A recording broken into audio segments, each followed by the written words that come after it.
To economics lecture.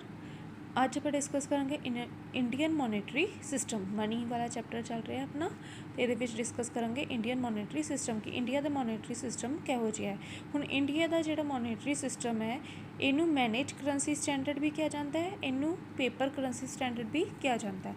And this is a manage by RBI। हुण India का जिहड़ा monetary system है ये मेनली जो है RBI जो है साडा सेंट्रल बैंक हैगा, ठीक है।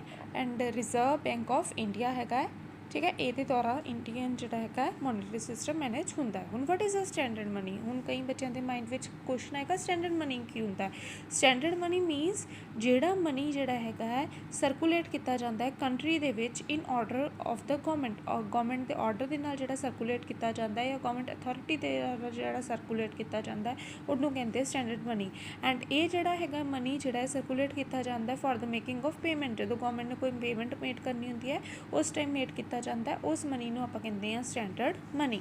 एंड दूसरा हैगा करंसी स्टैंडर्ड और मॉनेटरी स्टैंडर्ड। हुण ये जिहड़ी हैगी है ये भी टाइप ऑफ मनी सर्कुलेटेड है कंट्री के विच किया जाता with the order of government.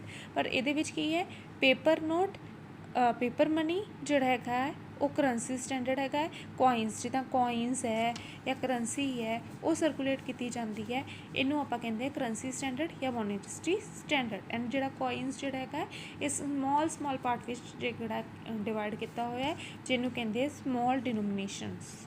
जिदा हुण सानू 5 का भी कॉइन मिलता है, 10 का भी कॉइन मिलता है, ठीक है। हुण ये जोड़े छोटे छोटे कॉइनस मिल रहे हैं ये की है स्मॉल डिनोमिनेशन। हुण अगे की है system of the note issue in India की इंडिया दे विच जो है नोट किस तरीके दे नाल इशू किए जाते हैं। हुण इंडिया दे विच जोड़ा है मिनीमम रिजर्व सिस्टम जोड़ा है मनी जो है सर्कुलेट करने वास्ते RBI के द्वारा किया जाता है।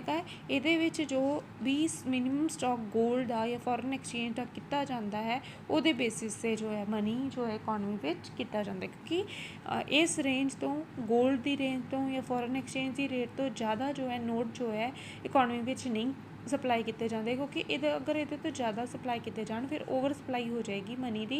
एंड वो भी प्रॉब्लम जो है इकॉनमी में की जाएगी, ना ये तो घट किए जाते ना ये तो ज़्यादा किए जाते, ठीक है। यानी कि मिनीमम रिजर्व सिस्टम जो है RBI के द्वारा फॉलो किया जाता है। हुण उहदे अकॉर्डिंग ही जो है मनी की सप्लाई की जाती है। हुण गोल्ड नूं फॉरन एक्सचेंज रेट नूं इन्हां नूं ध्यान दे विच रखते हुए मनी सप्लाई की जाती है। हुण अगे की है मनी सप्लाई जो है ये on the basis of specific point of time के बेसिस से की जाती है, ठीक है। हुण अगे होर ये ध्यान देने वाली चीज़ां हैं कि ये जो है मनी सप्लाई के केस के विच स्टॉक कॉन्सैप्ट जो है फॉलो किया जाता है।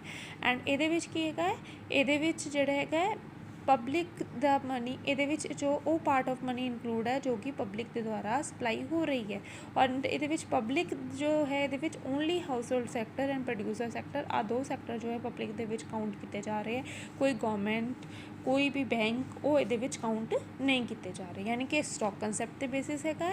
एंड ये जो है पार्ट ऑफ मनी जो कि पब्लिक को वेल्ड है, पब्लिक का मीनस की है हाउस होल्ड तो प्रोड्यूसर सैक्टर, ठीक है। ये government and bank and government involve नहीं है।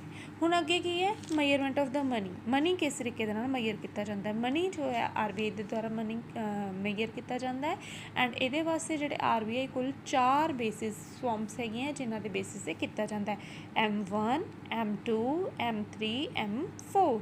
हुण M1 के अकॉर्डिंग जो RBI के द्वारा मेजर किया जाता है ये जो RBI जो है मनी सप्लाई इस तरीके एक्सप्लेन करता है। M1 मतलब कि मनी का पहला मॉडल।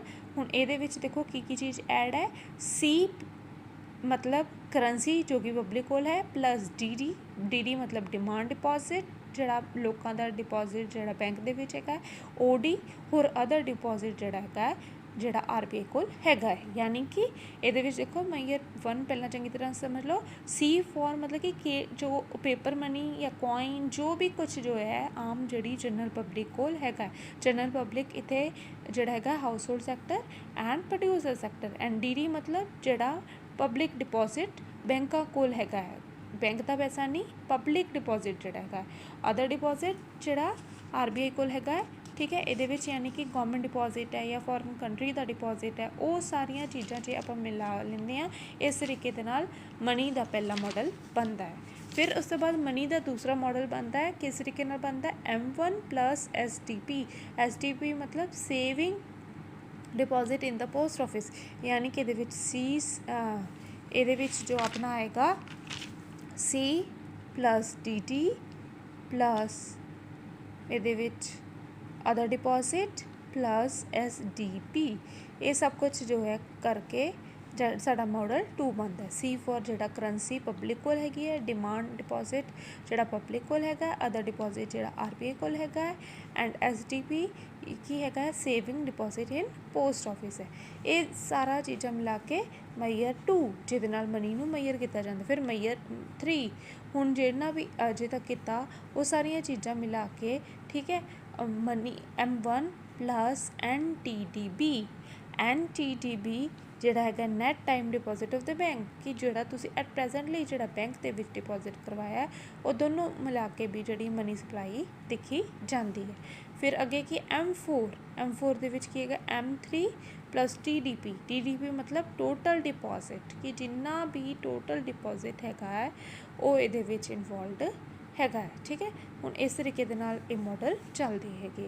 हुण ये की एक बार फिर ध्यान सुन लो कि ये की है कि M3 जोड़ा है M3 जोड़ा निकलिया सीगा साडा कि M1 ते इनू प्लस करके NDTP इनू प्लस करके फिर जो TDP यानी कि टोटल डिपॉजिट जोड़ा है।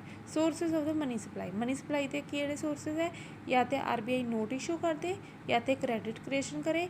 ये जो दो तरीके जोड़े है ये जोड़े है नोट की सप्लाई की जाती है। हुण अगे की है relationship of the money supply का की है कि अगर कैश डिपॉजिट हो, डिमांड डिपॉजिट हो, अदर डिपॉजिट हो, M1 बन जाता है। एंड जो M1 बन गया वो अगर असी NDTP यानी कि नैट टाइम डिपॉजिट और द बैंक या फिर टोटल डिपॉजिट और, ठीक है, इस चीज़ में प्लस कर दी है, ये साडा बन जाता है M4। एंड अगर जोड़ा M1 है ये net time deposit of the bank plus करिए तो बन जाता है M3, तो फिर वो TDP भी प्लस करके M4 बनता है। M1 तो M2 बनता है जो असी सेविंग डिपॉजिट और द पोस्ट ऑफिस करते हैं, तो ये बन जाता है।